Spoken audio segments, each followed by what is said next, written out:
Hello YouTube, Wycliffe Barrett here, Xplane dedicated. Today we're going to have a look at Glasgow, a beautiful new airport, or a new rendition of the airport.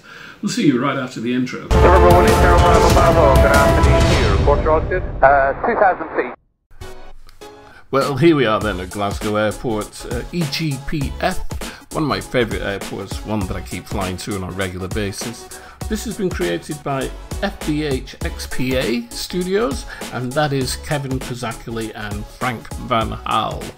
Absolutely fabulous job they've done here, and on average it takes them 10 to 12 weeks to create an airport, and as you can see, that's no surprise when you see the detail and level of detail in this airport here. Really well reproduced, and the road markings and the markings on the runways and taxiways are absolutely superb. Look at the borders around the grassed areas there, very nice indeed. So let's see, all roads are hand drawn and constructed to mesh with the default auto generated Xplane roads, which is absolutely spot on. Also, it includes XLife. There's a folder inside the main folder which has XLife in there, so you can have XLife from JAR Design with lots of aircraft and people moving around, etc, etc. As an awful lot has been put into this, and there's special mention and special thanks to Scottish Wings for supplying all the objects to create the Scottish Wings Aero Club and Flight Training School. And also a special mention to Mr. X for permission to use some of his library objects. Now, what Kevin and Frank often do is they create their airports with custom buildings, as you can see here as I do some of my panning shots. So there are custom buildings, but also they use a mixture of Lego brick buildings or some objects that are available within the many libraries. So as I say, there's custom buildings, there's XLife, hand-drawn roads, and unfortunately what you don't get is you don't seem to get what I would call orthophoto scenery. There's no orthophoto with it, but that's okay because you can get orthophoto for Scotland anyway, so you can put that in and this will work on top of that. I suppose the whole thing about orthophotos is if you put it in there, it's actually gonna really take up an awful lot of size, and you know the file will become a lot larger than necessary. So here we are as we do our passing shots across the car parks and outlying buildings. You can see there's an amazing amount of detail gone into this airport, and I suspect they could even put more detail in if they so wished. One thing I'm glad to say is that there's just the right amount of static aircraft around and vehicles on the ground at the airport, so that it actually becomes alive. It looks alive with the static aircraft and car parks being filled. I really do like the white markings around the grass borders, so you know you've got the concrete boundaries as you go around, little bandstand there as we come through terminal departures here. Are very good. Really well put together. It's a shame, I think, sometimes that lots of airports use grey buildings and concrete, but you know that's the way of the world. But you know, sometimes they look a little bland in terms of colour, but with outlying buildings, hotels, etc., it doesn't look half that bad.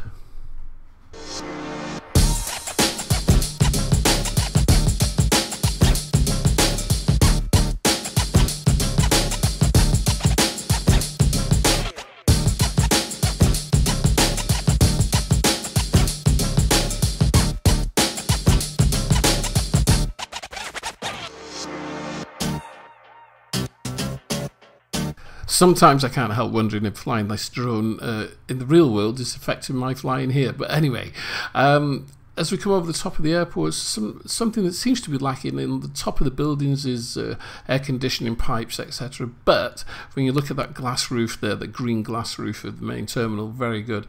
And the Holiday Inn Hotel here. Oops, can I get around this? Yes. Pull right hard. Yeah, lift up. We're doing okay. All in all, this is a cracking little airport once again, and obviously it's free because you can get it from xplane.org, and at the moment it's at 405 downloads.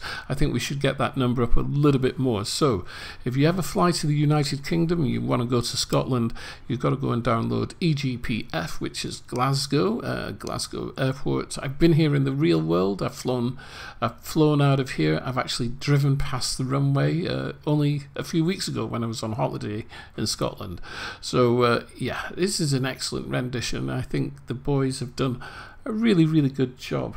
There are a number of libraries that you need to download to get the full effect, obviously, and the list is available on the site when you go to download it. But just to let you know, you've got 3D People Library, the BS 2001 Object Library, CDB Library, GT Library, Handy Objects, FF Library, Mr. X Library, Maps Library, World Models, Open Scenery X, Rescue X Library, and RU Scenery. Now I think that what the guys have done is they've linked to everything, so I think they've put a link to all of the libraries, and also the master library list as well is on there also.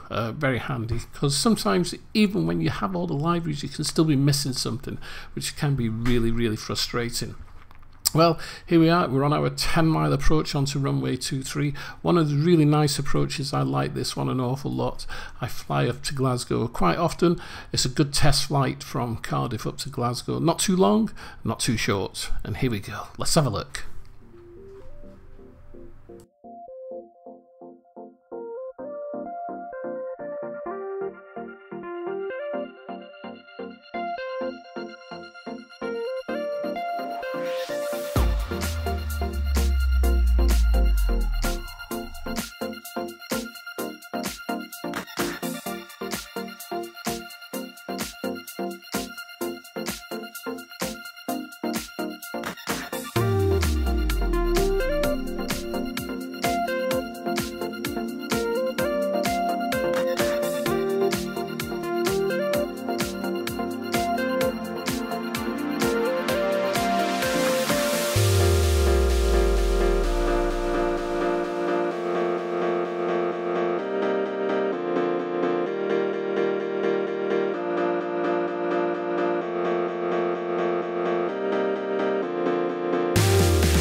Here we are then on final to land. Hope you enjoyed the video, and of course I'm using the Zebo 737X modified for Xplane 11. Absolutely beautiful aircraft, and as we come down to final resting place at the runway, hope you enjoyed the video. As always, my name is Wycliffe Barrett. We'll see you soon. Yeah.